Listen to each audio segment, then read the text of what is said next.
శుభం భూయాత్. ఆగస్టు 17 నుంచి 23 వరకు మీనరాశి వారి వార ఫలితాలు ఎలా ఉన్నాయో ఇప్పుడు చూద్దాం. మీనరాశి: పూర్వభద్ర 4వ పాదం, ఉత్తరాభద్ర, రేవతి. యత్నాల్లో స్వల్ప ఆటంకాలు ఎదురవుతాయి.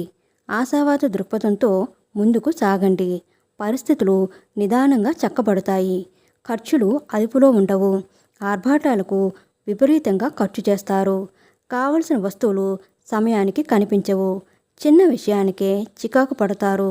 మీ ఆగ్రహావేశాలు అదుపులో ఉంచుకోండి. సన్నిహితులతో సంభాషిస్తారు. ఒక సమాచారం ఉపశమనం కలిగిస్తుంది. ఆస్తుల వ్యవహారాలలో సమస్యల నుంచి బయటపడతారు. ఆర్థిక పరిస్థితి గతం కంటే ఆశాజనకంగా ఉంటుంది. వ్యాపారాలు లాభసాటిగా కొనసాగుతాయి. ఉద్యోగాలలో ఏ బాధ్యత అప్పగించినా వెనుకడుగు వేయరు. రాజకీయవేత్తలు, కళారంగం వారికి కొత్త ఆశలు చిగురుస్తాయి. వారం మధ్యలో వ్యయ ప్రయాసలు, మానసిక ఆందోళన, వివాదాలు కలుగుతాయి. కలిసొచ్చే రంగులు పసుపు, ఆకుపచ్చ. దేవి స్తోత్రాలు పఠించడం మీనరాశి వారికి చెప్పదగిన సూచన. ఫ్రెండ్స్, మా వీడియోస్ కనుక మీకు నచ్చినట్లయితే లైక్ చేయండి, షేర్ చేయండి, సబ్స్క్రైబ్ చేయండి. మరిన్ని మంచి వీడియోస్ కోసం నోటిఫికేషన్ ఆన్లో పెట్టుకోవడం మర్చిపోకండి. Please support us and subscribe.